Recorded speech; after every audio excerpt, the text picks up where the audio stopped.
प्रायोजक हैं hotel 5 senses, AK tent and caterer. Sai प्रणाम, मैं हूं प्रियंका। नागपंचमी के अवसर पर आप सभी श्रद्धालुओं को सिटी वन परिवार की तरफ से हार्दिक शुभकामनाएं। आइए नजर डाल लेते हैं आज की सुर्खियों पर। 2 दिवसीय कुश्ती प्रतियोगिता के समापन अवसर पर मुख्यमंत्री योगी आदित्यनाथ ने विजयी प्रतिभागियों में पुरस्कार वितरण कर उज्जवल भविष्य की कामना।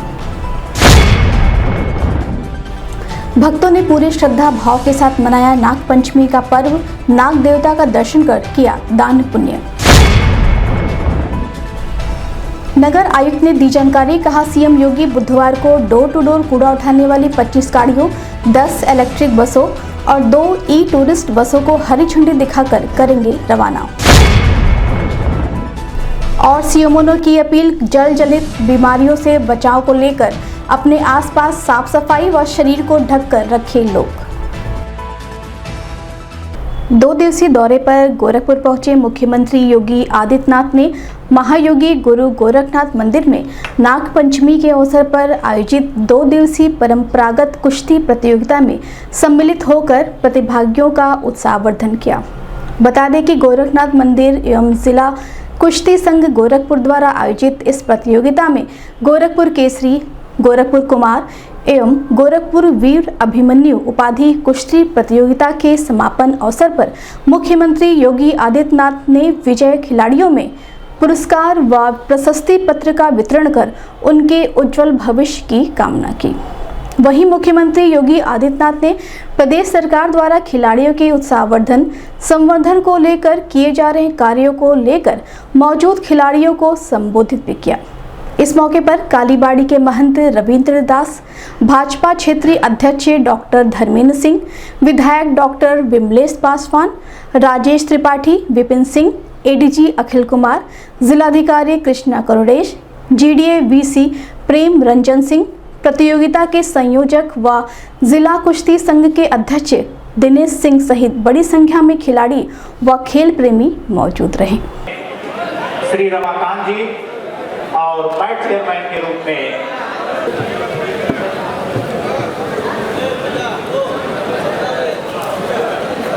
का फाइनल मुकाबला जनार्दन यादव, कृष्णा नगर।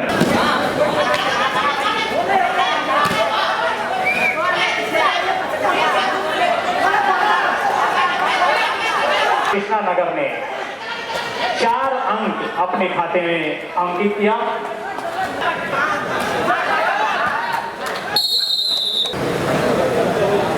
दर्शक बहुत शांत बैठे हैं। ये लगना चाहिए कि एक राष्ट्रीय स्तर का मुकाबला हो रहा है।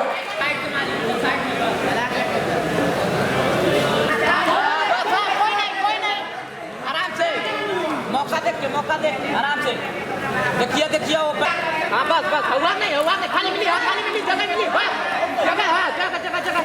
कोई नहीं खड़ा हो जा। अंदर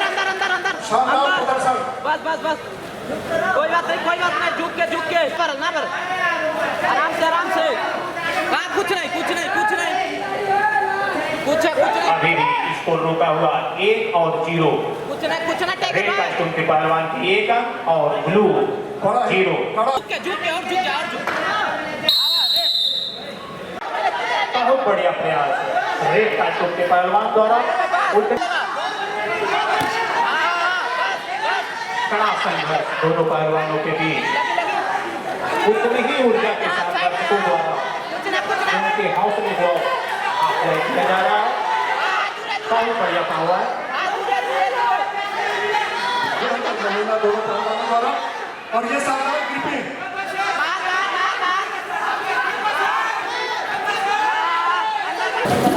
रेड कॉस्ट्यूम में 4 और 0। रेड कॉस्ट्यूम के पहलवान भगत का 4 अंक।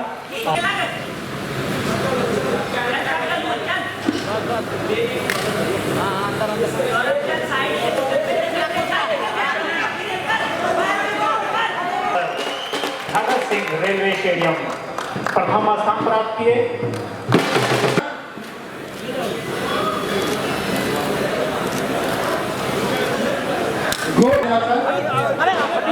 पीछे आप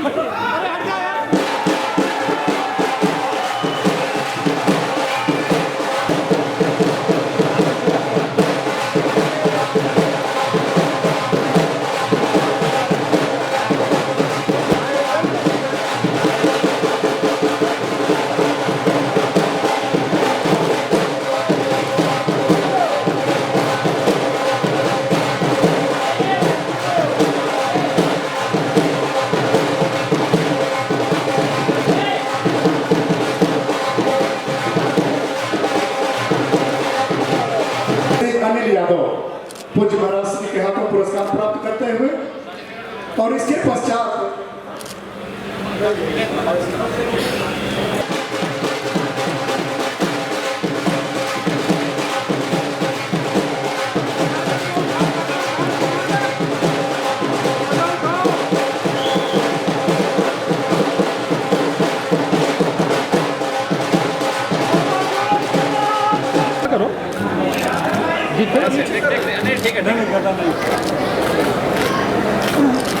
सब जानते हैं कि आज से नहीं बल्कि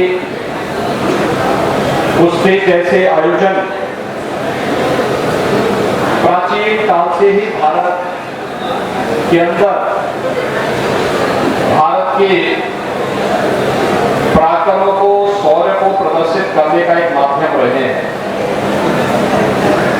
बजरंग बली से लेकर के और भीमसेन का जिक्र महाभारत के कालखंड में हम सब जानते हैं, सुनते हैं। आधुनिक कालखंड में भी अनेक ऐसे पहलवानों ने वैश्विक मंच पर और राष्ट्रीय मंच पर भी अपनी एक पहचान के माध्यम से गोरखपुर को, पूर्वी उत्तर प्रदेश को और देश को एक नई पहचान दी है। आप देख रहे होंगे इस समय राष्ट्रमंडल के खेल चल रहे हैं और उसमें भी भारत के जो खिलाड़ी हैं रेसलिंग में उनको सर्वाधिक अच्छी सफलता मिलती हुई दिखाई दे रही है। इस सफलता के पीछे खिलाड़ियों की अपनी रुचि और 2014 के बाद प्रधानमंत्री मोदी जी के द्वारा खेलो इंडिया खेलों के माध्यम से गांव-गांव तक खेलकूद की प्रतियोगिता को प्रोत्साहित करने का परिणाम आज हम सब के सामने देखने को मिल रहा है। लोग बड़ी रुचि के साथ इस कार्यक्रम के साथ जुड़ रहे हैं, इन कार्यक्रमों में सहभागी बन रहे हैं। कहीं पर अंतर्राष्ट्रीय स्तर की, कहीं पे राष्ट्रीय स्तर की, कहीं प्रादेशिक स्तर पर, कहीं स्थानीय स्तर की प्रतियोगिताओं के माध्यम से उसके पीछे अपने खिलाड़ियों को प्रोत्साहन का भाव है।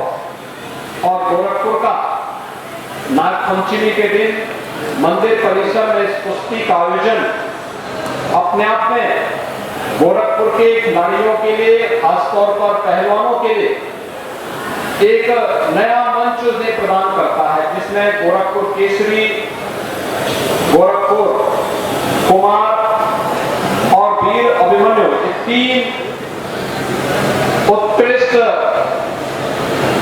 खिलाड़ियों का चयन यहाँ पर इस अवसर पर होता है। मुझे प्रसन्नता है गोरखपुर कुश्ती संघ स्थानीय प्रशासन के साथ मिलकर के इस प्रतियोगिता को अनेक प्रकार से रोचक बनाने में अपना योगदान दे रहा है। आप सब जानते हैं कि आज प्रदेश के अंदर खेल के प्रति गांव-गांव में एक रुचि जागृत हो, इसके लिए राज्य सरकार ने अनेक कदम उठाए हैं। हर गांव में खेल का मैदान हो, हर खेल के मैदान के साथ ही ओपन जिम का निर्माण भी हो, हर जिला मुख्यालय पर स्टेडियम का निर्माण हो, मिनी स्टेडियम के निर्माण हो। ये सभी कार्यक्रम युद्ध स्तर पर चल रहे हैं। आज उसी का परिणाम है कि प्रदेश में अब तक 77 स्टेडियम, 68 बहुउद्देशीय हाल, 39 तरणताल, 2 अंतरराष्ट्रीय क्रिकेट स्टेडियम, 18 छात्रावास भवन, 14 synthetic hockey stadium, 3 synthetic running track, 2 judo hall, 36 अत्याधुनिक जिम उपकरण, 6 shooting range, 11 synthetic tennis court, 19 dormitory, 2 indoor volleyball hall, 16 synthetic basketball court, 11 कुश्ती हॉल, 11 वेट लिफ्टिंग हॉल, इन सब का निर्माण किया जा चुका है। प्रदेश में वर्तमान में 3 स्पोर्ट्स कॉलेज लखनऊ, गोरखपुर एवं इटावा में संचालित किए जा रहे हैं। 44 आवासीय क्रीड़ा छात्रावास का संचालन भी प्रदेश के नौजवानों के लिए प्रदेश सरकार वर्तमान में संचालित इन छात्रावासों में 18 जनपदों में 16 खेलों से संबंधित प्रशिक्षण भी कुशलतापूर्वक उपलब्ध करवाने का कार्य हो रहा है। प्रदेश सरकार ने राष्ट्रीय चैंपियनशिप में भाग लेने वाले प्रदेश के टीम के खिलाड़ियों को जो उपलब्ध कराई जाने वाली खेल किट की राशि को अब 1,000 रुपए से बढ़ाकर के 2,500 रुपए करने, आवासीय क्रीड़ा छात्रावास के खिलाड़ियों को 7 मदों के लिए भोजन, शिक्षा, किट, चिकित्सा, फर्नीचर, उपकरण प्रतियोगिता पर होने वाले व्यय में बढ़ोतरी के लिए, जिसका 1994 से कभी भी जिसको रिवाइज नहीं किया गया था, आज हमने इसमें बढ़ोतरी करके आवासीय क्रीड़ा छात्रावास में जो डाइट मनी है इसे 250 से बढ़ाकर के 375 रुपए प्रतिदिन प्रदेश सरकार ने किया है। राष्ट्रीय चैंपियनशिप में भाग लेने वाले प्रदेश से सीनियर, जूनियर, सब जूनियर टीमों की भांति ही मिनी कैडेट यूथ वर्ग के प्रदेशीय टीमों को भी विशेष प्रशिक्षण शिविर, किट और रेल भाड़े की प्रतिपूर्ति की सुविधा भी सरकार वर्तमान में प्रदान कर रही है। आवासीय क्रीड़ा छात्रावासों में उत्कृष्ट प्रशिक्षण के लिए भी 50 अंतर्राष्ट्रीय खिलाड़ियों को 1.5 लाख रुपए प्रतिमाह के मानदेय पर प्रशिक्षण हेतु आबद्ध करने की स्वीकृति सरकार ने प्रदेश के अंदर दी है। प्रदेश के क्रीड़ा संघों, क्लबों, समितियों को राष्ट्रीय और अंतर्राष्ट्रीय प्रतियोगिता के आयोजन हेतु अनुदान की राशि में भी सरकार ने बढ़ोतरी की है। खेल और खिलाड़ियों के प्रोत्साहन और संवर्धन हेतु एकलव्य क्रीड़ा कोष की स्थापना की गई है।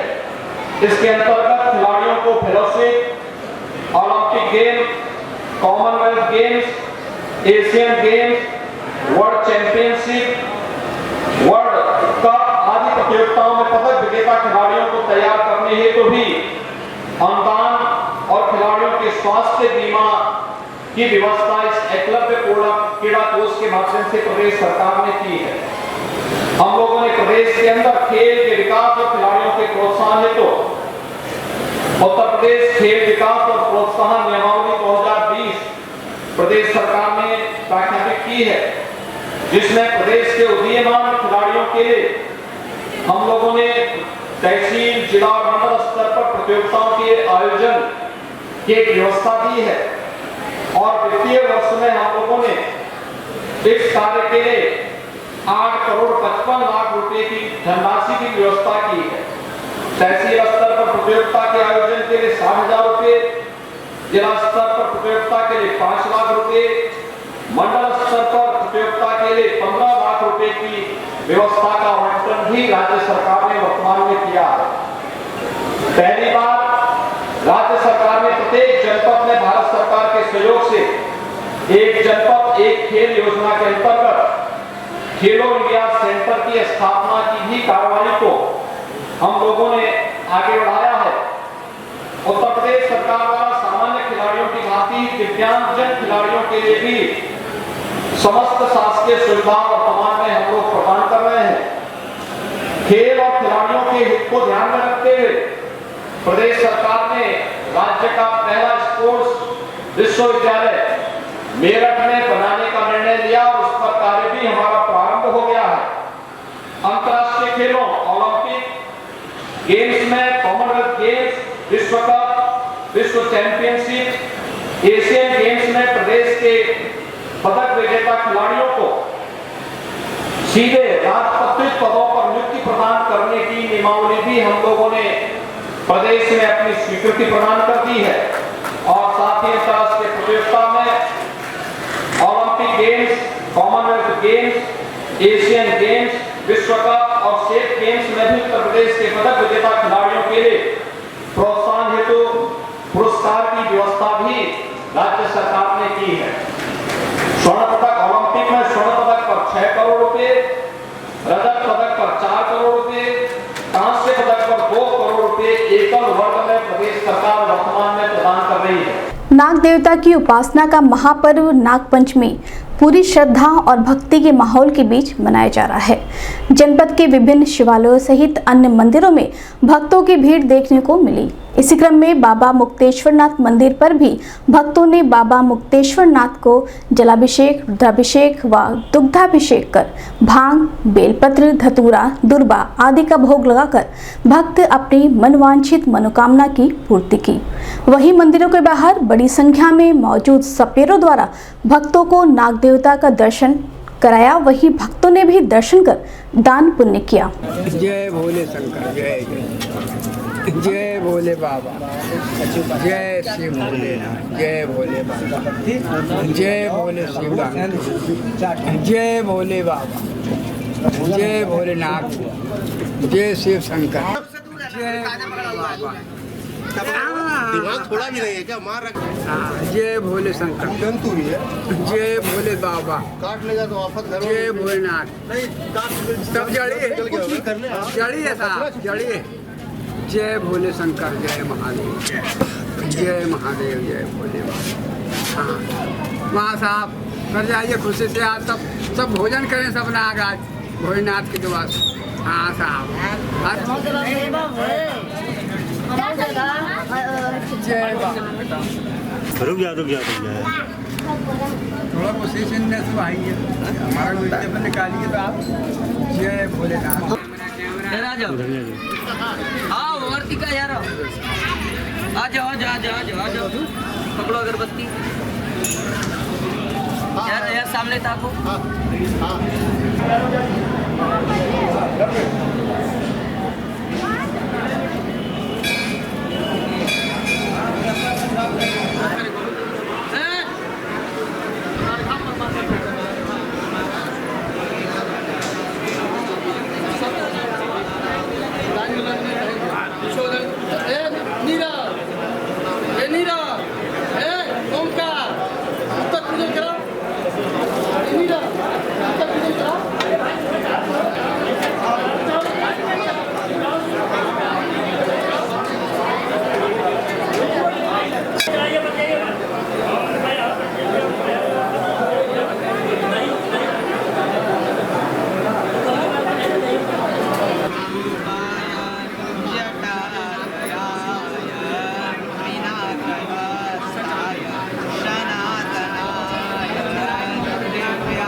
इस संबंध में सिटी वन संवाददाता से बात करते हुए श्रद्धालु ने बताया, हमारे यहाँ गोबर से नाग जी को बनाया जाता है, फिर वहाँ पे लावा दूध ये सब चीज़ें चढ़ाई जाती हैं, उनका पूजा होता है, चना चढ़ता है, फिर हमारे घर चना छौक लगता है। वैसे तो हम लोग चना खाते नहीं है पूरे महीने में, सावन के जब नागपंचमी आता है उस दिन चढ़ता है, उसके बाद ही हम लोग चना खाना शुरू करते हैं।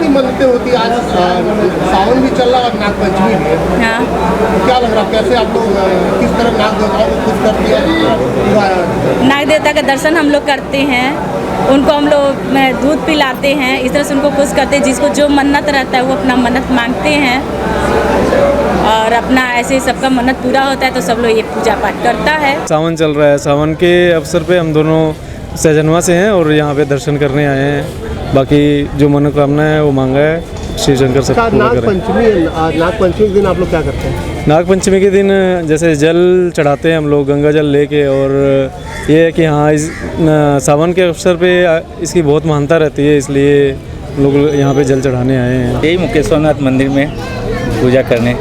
और नागपंचमी का पर्व कितनी मानता है? नागपंचमी बहुत मानता है हम लोग के लिए आज के दिन पूजा भी किया जाता है, और उसी हिसाब से घर पे जैसे माता जी हैं घर पे गोबर से लिपती हैं और घर पे खाना भी बनते हैं वही परंपरा के हिसाब से, दाल वाली पूरी, खीर और मतलब सब्जी, आलू सोयाबीन ये सब मतलब। और आज के दिन बहुत ज़्यादा हम लोग पतंग भी उड़ाया जाता है। अभी यहाँ से जाएंगे फिर पतंगबाजी होगी। अभी नाग देवता के दर्शन कैसा है? बहुत अच्छा लगा, बहुत शांति मिलता है यहाँ आ जाने पे। भगवान अच्छा पाल कर। आज नागपंचमी है, कैसे आप लोग मनाते, क्या मानते होते? नागपंचमी पूजा करते हैं बस। का दे के शिव के मनाई हो, शिव मानत नाई, भंगिया धतूर कहाँ पाई हो, शिव मानत न बस। अभी वक्त है छोटे से ब्रेक का, मिलते हैं ब्रेक के बाद।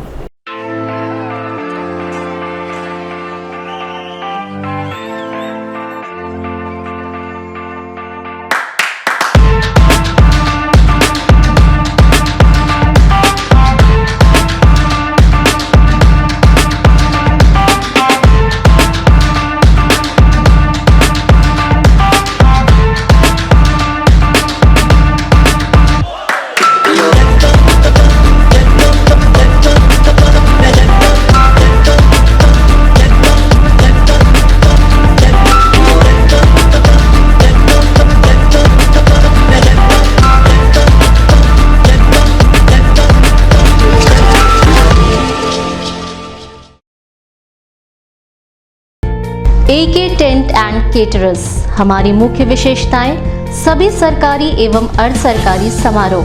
हमारी खासियत: रैली, चुनाव, विवाह, कथा जैसे आयोजनों को भव्यता के साथ करना।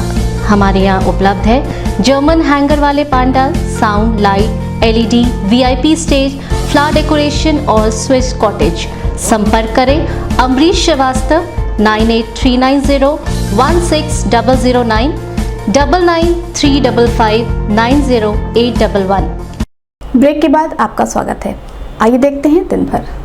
मुख्यमंत्री योगी आदित्यनाथ 3 अगस्त को बाबा गंभीरनाथ प्रेक्षागृह में आयोजित कार्यक्रम में नगर निगम के करीब 61 करोड़ की लागत के 148 कार्यों का शिलान्यास और 47 करोड़ की लागत के 270 कार्यों का लोकार्पण करेंगे। इस संबंध में नगर आयुक्त अविनाश कुमार सिंह ने जानकारी देते हुए बताया कि डोर टू डोर कूड़ा उठाने वाली 25 गाड़ियों, 10 इलेक्ट्रिक बसों और 2 टूरिस्ट बसों को भी मुख्यमंत्री योगी आदित्यनाथ हरी झंडी दिखाकर रवाना करेंगे।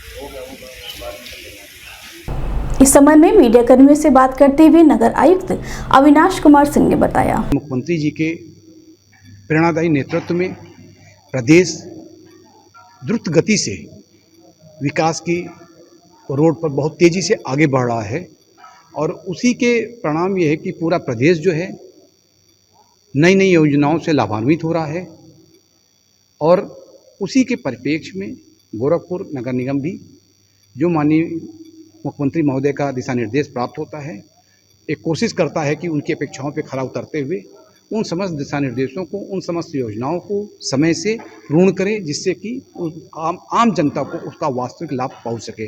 जैसा कि आपने देखा था कि पहले गोरखपुर की एक सबसे बड़ी जो समस्या होती थी वो थी यातायात जाम की और एक सस्ता और सुलभ यातायात का साधन के ना होने पे। उसी को ध्यान में रखते हुए माननीय मुख्यमंत्री जी ने सबसे पहले स्टेट स्मार्ट सिटी के तहत यहाँ पर ITMS की सुविधा प्रदान की, जो आप देख रहे हो कि अब सड़क शहर में यातायात में कहीं जाम की समस्या नहीं रह गई है और उसमें कुछ ऐसे फीचर्स भी दिए गए हैं कि जो लोग यातायात के नियमों का पालन नहीं कर रहे हैं उनके खिलाफ ऑटोमेटिक चालान जनरेट हो रहा है। इसके साथ प्रत्येक चौराहे पे एक इमरजेंसी बटन भी लगा हुआ है, पैनिक बटन भी कह सकते हैं। अगर किसी को उन चौराहों के आसपास या जहां पर वो इमरजेंसी कॉल बॉक्स लगे हुए हैं कोई प्रॉब्लम होती है, तत्काल उस पर वो अपनी बात को कह सकते हैं और वो सूचना तत्काल कंट्रोल रूम पे आ जाती है और तत्काल उनकी उस समस्या का समाधान हो जा रहा है। निश्चित रूप से यह एक बहुत ही बड़ी उपलब्धि है गोरखपुर शहर के लिए। इसके साथ ही साथ सस्ता और सुलभ एक यातायात के साधन के रूप में माननीय मुख्यमंत्री जी ने 25 बसों को यहाँ जो आपकी इलेक्ट्रिक बस है उनको यहाँ के लिए मुहैया कराया है, जिसके तहत प्रथम चरण में यहाँ पे 10 इलेक्ट्रिक बस आ चुकी हैं, जिसका कि रिस्पांस बहुत ही अच्छा रहा है और जनपद के शहर के हर कोने से इस बात की डिमांड है कि वहाँ तक भी उन वाहनों को चलाया जाए, इलेक्ट्रिक बसों को। और ये जो इलेक्ट्रिक बस चल रही हैं, अब इनसे जो आय हो रही है रेवेन्यू गोरखपुर शहर में पूरे यूपी में सबसे ज़्यादा है। अब तक हम लोग 1 करोड़, कुछ ही महीने में 1 करोड़ रुपए से ऊपर की आय जनरेट कर चुके हैं। माननीय मुख्यमंत्री जी ने आम जनमानस, एक कॉमन मैन की ज़रूरतों को समझते हुए एक 10 इलेक्ट्रिक बसों की और सुविधा प्रदान की है, जो यहाँ पर आ चुकी है। उसके अलावा 2 12 मीटर वाली टूरिस्ट बसें भी हैं, क्योंकि गोरखपुर विश्व के पर्यटन के मानचित्र पर बहुत ही तेज़ी से उभर कर सामने आया है। मानसून की दस्तक के साथ ही जल जनित बीमारियों में तेजी के साथ बढ़ोतरी होती है। ऐसे में लोगों में डेंगू, मलेरिया, डिहाइड्रेशन सहित अन्य बीमारियों का खतरा भी तेजी के साथ बढ़ जाता है, जिसकी रोकथाम के लिए स्वास्थ्य विभाग लगातार लोगों को जागरूक करने का कार्य करता है। बता दें कि इस मौसम में अपने आसपास पानी को इकट्ठा बिल्कुल ना होने दें। इस पानी में तमाम तरीके के बैक्टीरिया के साथ ही मच्छर पनपते हैं जो आपको गंभीर रूप से बीमार कर सकते हैं। साथ ही कीड़ों मकोड़ों की वजह से भी लोगों को खासा दिक्कतों का सामना करना पड़ता है। इस मौसम में शरीर को ढककर रखें और अपने आसपास सफाई व्यवस्था सुनिश्चित करें। इस संबंध में सिटी वन संवाददाता से बात करते हुए सीएमओ डॉक्टर आशुतोष कुमार दुबे ने बताया, बीमारियां जो होती हैं वो जलजनित बीमारियां होती हैं या मच्छरों के द्वारा होने वाली बीमारियां होती हैं या हमारी स्किन डिजीजेज होती हैं। बारिश जब होती है तो जो एटमॉस्फेयर में सस्पेंडेड पार्टिकल्स होते हैं वो पानी की वजह से नीचे आ जाते हैं। उसमें अगर कोई व्यक्ति भीग जाता है तो उसको वायरल और बैक्टीरियल संक्रमण होने की संभावना अत्यधिक हो जाती है। पानी में भीगने की वजह से फंगल इन्फेक्शंस होने की संभावना रहती है। इसलिए कभी भी पानी में अगर कोई व्यक्ति भीग जाता है तो उसको मैं सलाह ये देता हूँ कि तत्काल जो है अपने कपड़े बदल लीजिए और बदन को खूब अच्छी तरह से सुखा करके सूखे कपड़े पहन लीजिए। इसके अलावा जो होते हैं मच्छर जनित, जहाँ पर बारिश की वजह से चारों तरफ जल जमाव हो जाता है, जल जमाव की वजह से मच्छरों के पनपने की संभावना अत्यधिक हो जाती है। स्वच्छ जल में जो है डेंगू का मच्छर पनपता है, गंदे पानी में मलेरिया का मच्छर पनपता है। तो इसलिए अगर कहीं पर भी गड्ढे आपके घर के अगल बगल हैं तो उनको पाट दीजिए और नालियों की साफ़ सफाई कर दिए जिससे कि उनका ड्रेनेज पूरी तरह से हो जाए। और जहाँ पर पानी का बहाव न हो रहा हो वहाँ पर जला हुआ मोबिल या मिट्टी का तेल डाल दीजिए और अपने घरों के चारों तरफ मच्छर रोधी प्लांट जैसे होते हैं ग्रीन लेमन टी होती है, तुलसी का पेड़ होता है, गेंदे का फूल होता है, नीम का पेड़ होता है, इसको लगाने से मच्छर नहीं आते हैं। और इसके अलावा पूरी बाँह का कपड़ा पहनना चाहिए और जो शरीर का भाग खुला हो उसको मच्छर रोधी क्रीम लगाना चाहिए। अगर आपके दिन में भी घर में अंधेरा है तो उजाला करके रहना चाहिए। इसके अलावा हम लोग गोरखपुर जनपद में काम करते हैं। यहाँ पर JEAS के केसेस भी होते हैं। अगर किसी बच्चे को किसी को बुखार आ रहा है तो तत्काल जो है उसको अपने नियरेस्ट हमारा जो ETC है उस पर भर्ती कराना चाहिए। वहाँ पर विशेषज्ञ चिकित्सकों की टीम होती है जो उपचारित करती है और वहाँ पर समस्त जांचें निःशुल्क होती हैं। और अगर इस तरह की कोई बीमारी का लक्षण होता तो उसे उपचारित किया जाता है। अगर वहाँ पर उपचार संभव नहीं होता है तो वह जो होता है हमें विशेषज्ञ सेंटरों पर भेजा जाता है। और आपके चैनल के माध्यम से मैं गोरखपुर निवासियों से यही कहूँगा कि बारिश का मौसम सुहाना मौसम होता है। इसमें अपनी खेती किसानी कीजिए और पानी से बच कर के रहिए। अगर आप पानी में भीग जाते हैं तो शरीर को सुखा के रखें। घर के आसपास कहीं पर भी उनकी झाड़ियों की कटाई छटाई कर दीजिए। आजकल के मौसम में सांप और बिच्छू भी काफ़ी ज़्यादा निकलते हैं। अगर सांप और बिच्छू निकल रहे हैं तो अगर खेतों में काम कर रहे हैं तो प्लास्टिक के जो बड़े जूते आते हैं उनको पहन करके खेतों में काम कीजिए। अगर कहीं पर भी गांव में सर्पदंश की समस्या आती है, आपकी जानकारी में आती है, तो अपने नज़दीकी प्राथमिक स्वास्थ्य केंद्र पर जाएं। वहाँ पर हमारे जनपद के प्रत्येक स्वास्थ्य केंद्रों पर ASP इंजेक्शन अवेलेबल है। झाड़ फूंक के चक्कर में ना पड़े। बारिश में एक समस्या और आती है कि शाम के समय जो है कीड़े मकोड़े निकल आते हैं और ये जो है जहाँ पर प्रकाश जलता है वहाँ पर ये होते हैं। अगर ये हमारे शरीर पर छू जाते हैं तो इनसे प्रकार से हिस्टामिन सब निकलता है जिससे जो है बर्निंग सेंसेशन होता है और छाले पड़ जाते हैं। तो शाम के समय प्रयास ये कीजिए कि नंगे बदन बाहर मत रहिए। अगर बाहर रहते हैं जहाँ कीड़े मकोड़े होते हैं वहाँ शरीर को पूरा ढकिए। अगर कहीं कोई इस तरह का कीड़ा छू जाता है, शरीर पर जलन होती है, तो उसको तत्काल साफ़ और ठंडे पानी से धुल लीजिए और अपने नियरेस्ट स्वास्थ्य केंद्र पर जाकर के एंटी एलर्जिक मेडिसिन ले लें। मैं आपके चैनल के माध्यम से लोगों को आगाह करता हूँ कि आप लोग अगर हमारी बताई हुई सलाह का अमल करेंगे तो निश्चित रूप से बारिश के मौसम में आप लोगों के लिए सुखद रहे। दिन भर में बस इतना ही। आइए नजर डाल लेते हैं आज की सुर्खियों पर। 2 दिवसीय कुश्ती प्रतियोगिता के समापन अवसर पर मुख्यमंत्री योगी आदित्यनाथ ने विजयी प्रतिभागियों में पुरस्कार वितरण कर उज्जवल भविष्य की कामना। भक्तों ने पूरी श्रद्धा भाव के साथ मनाया नाग पंचमी का पर्व। नाग देवता का दर्शन कर किया दान पुण्य। नगर आयुक्त ने दी जानकारी। कहा सीएम योगी बुधवार को डोर टू डोर कूड़ा उठाने वाली 25 गाड़ियों, 10 इलेक्ट्रिक बसों और 2 ई टूरिस्ट बसों को हरी झंडी दिखाकर करेंगे रवाना। और सीएमओ की अपील, जल जनित बीमारियों से बचाव को लेकर अपने आसपास साफ सफाई व शरीर को ढककर रखें लोग।